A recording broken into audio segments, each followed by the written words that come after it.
જય સ્વામિનારાયણ વિદ્યાર્થી મિત્રો, આજે આપણે કલોલ વિષય ભણીશું। કલોલ વિષયમાં પાઠ્યપુસ્તકમાં આપણે છઠ્ઠો પાઠ ભણીએ છીએ। કયો છે છઠ્ઠો પાઠ? પર્વતનો મુરબ્બો। એમાં આપણે પેજ નંબર 79 સુધી ભણી ગયા। હવે બધા પેજ નંબર 80 જોશે। 80 ઉપર આપણે અહીંયા દુકાનદારનું બોર્ડ તૈયાર કરવાનું છે, ત્યાં સુધી તો આપણે જોઈ ગયા ને। હવે આપણે ક્યાં પહોંચ્યા? અહીંયા જો સંવાદો વાંચો અને ભજવો। તો આ વાંચવાનું છે ને આપણે જોવાનું છે। વિક્રમ, ગરમ ગરમ સમોસા છે। વિક્રમ નામનો છોકરો હોય ને દુકાને જાય અને શું છે, દુકાનદારવાળાને શું કહે? ગરમ ગરમ સમોસા છે।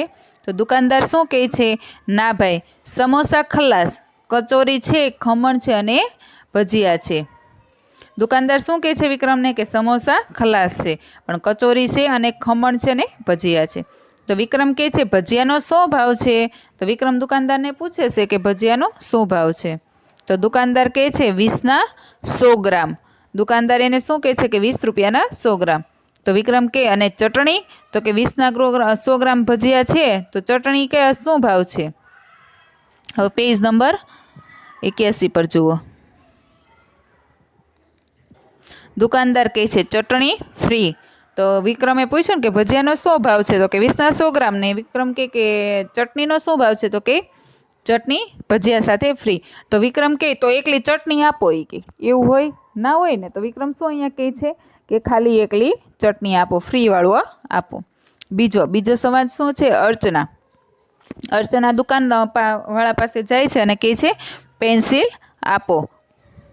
તો દુકાનદાર કહે છે કેટલાવાળી પેન્સિલ આપું? તો અર્ચના કહે છે કે 2 રૂપિયાવાળી।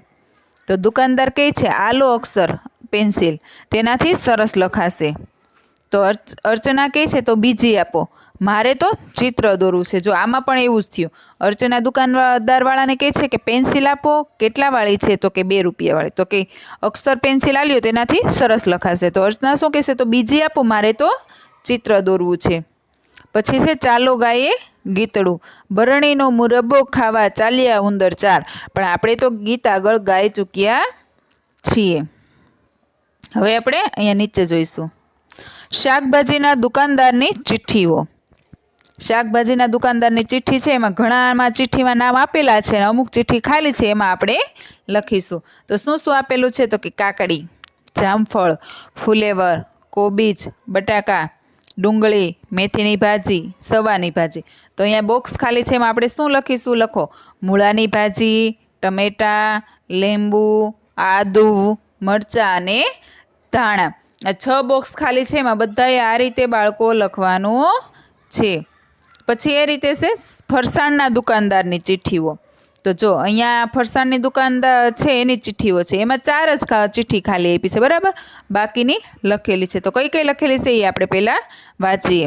ચવાણું, તીખી સેવ, મોળી સેવ, બરફી, પેંડા, ફાફડા, ગાંઠિયા, જલેબી, સોનપાપડી, કાજુ કતરી અને મોહનથાળ। હવે 4 ખાના ખાલી છે, એમાં આપણે લખીશું। તો શું લખીશું? ખમણ, સમોસા, પેટીસ અને પિઝા। તો આ 81 નંબરના પેજ ઉપર જુઓ, આ 6 ખાના બાકી છે શાકભાજી ચિઠ્ઠીના, એનું લખવાનું છે તમારે, અને ફરસાણની દુકાનની ચિઠ્ઠી છે એમાં 4 લખવાનું છે, બરાબર? હવે બાળકો જુઓ 82 નંબરનું પેજ, એમાં શું આપ્યું છે? સ્ટેશનરીના દુકાનદારની ચિઠ્ઠીઓ। તો સ્ટેશનરીના દુકાનદારની ચિઠ્ઠીઓ છે, એમાં જો આ બધું લખેલું છે ને, અહીંયા 3 ખાના ખાલી છે। તો ચાલો લખેલું આપણે વાંચીએ પહેલાં।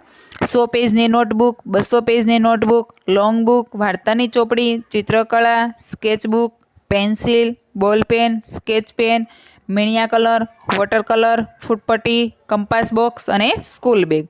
હવે આમાં 3 ખાના બાકી છે, બરાબર? 3 બોક્સ, એમાં એકમાં આપણે લખશું રબર, એટલે કે ઇરેઝર ને રબર બે સરખું, સંચો અને માર્કર। તો આ 3 ખાનામાં બધા લખો।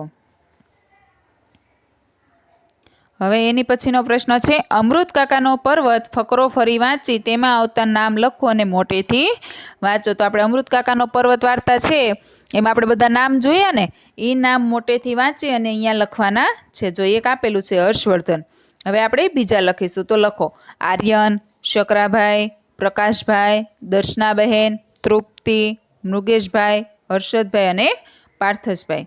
લખાઈ ગયું બધા બાળકોને? હવે તમારા શિક્ષક બોલે તે શબ્દો લખો. હવે જો અહીંયા શું આપ્યું છે? શ્રુતિ લેખન સુધારો, શ્રુત લેખન સુધારો. તો જો અહીંયા નીચે બોક્સ આપ્યા છે, બરાબર? કેટલા? 1 2 3 4 4 બોક્સ બધામાં આપ્યા છે.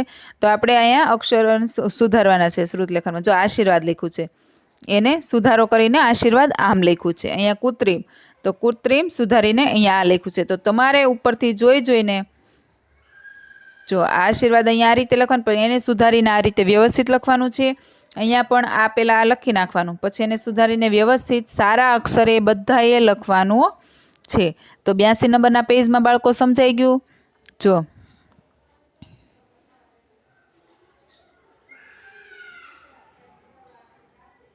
જો એમાં આપણે પહેલાં શું કરવાનું છે? તો કે પહેલાં 3 ખાના છે બાકી સ્ટેશનરીના, દુકાનદારની ચિઠ્ઠી એ લખી નાખવાની છે. પછી અમૃત કાકાનો પર્વત છે એમાં આ નામ લખવાના છે. પછી અહીંયા શ્રુત લેખન લખી એનો સુધારો કરીને લખવાનું છે, બરાબર? હવે આપણે પેજ નંબર 83 ઉપર છેલ્લું પેજ છે ને, એમાં શું લખ્યું છે? જો, ચાલો ગાઈએ ગીતડું, બરણીનો મુરબ્બો ખાવા ચાલ્યા ઉંદર 4. બંકુએ, આ ગીત છે એ ગીત ગાવાનું છે તો આપણે આગળ ગાઈ ચૂક્યા છીએ. બંકુએ લખેલા વાક્યો પર મુરબ્બો પડ્યો, તેને તે વાક્યો ફરી લખવામાં મદદ કરો. જો આ ગૃહ કાર્ય છે, આમાં શું કરવાનું છે ખબર છે? વાક્યો જોઈને જ લખવાના છે. જો કેટલા વાક્યો આપેલા છે? 6 વાક્યો. એમાં પેલું તો લખેલું છે, જો, ગોવર્ધન કાકા નવો બળદ લાવ્યા, તો એને સામે લખ્યું ગોવર્ધન કાકા નવો બળદ લાવ્યા. બીજું વાક્ય છે, કૃતિકાએ કાચી કેરી કાપી, તો અહીંયા સામેના બોક્સમાં સેમ જોઈને એમ જ લખવાનું છે કે કૃતિકાએ કાચી કેરી કાપી. ત્રીજું, શર્મન સ્ટેજ પર શરમાઈ ગયો, તો ત્રીજાની સામે બોક્સમાં લખવાનું છે શર્મન સ્ટેજ પર શરમાઈ ગયો. ચોથું, શર્મિષ્ઠા શાક સમારે છે, તો સામે લખવાનું છે જોઈને વ્યવસ્થિત શર્મિષ્ઠા શાક સમારે છે. પાંચમું, પૃથ્વીના પપ્પા નિવૃત્ત થયા, તો પાંચમું અહીંયા સામે લખવાનું છે પૃથ્વીના પપ્પા નિવૃત્ત થયા. છઠ્ઠું, મહર્ષિ મંગળવારે મોરબીમાં મળ્યો, તો એની સામે લખવાનું છે છઠ્ઠામાં મહર્ષિ મંગળવારે મોરબીમાં મળ્યો. હવે આ છે 6 વાક્યોમાં 1 વાક્ય લખેલું છે એટલે પાંચમું. જોઈને વ્યવસ્થિત સારા અક્ષરે લખવાનું છે અને વાંચન કરવાનું છે. અહીંયા આપણે આ પાઠ 6 પૂરો થાય છે. તો બધાએ વ્યવસ્થિત જે પ્રમાણે મેં ભણાવ્યું એ પ્રમાણે વ્યવસ્થિત જોઈને સારા અક્ષરે જે લખવાનું બાકી છે એ લખવાનું અને વાંચન કરવાનું છે. સમજાઈ ગયું બાળકો? અસ્તુ.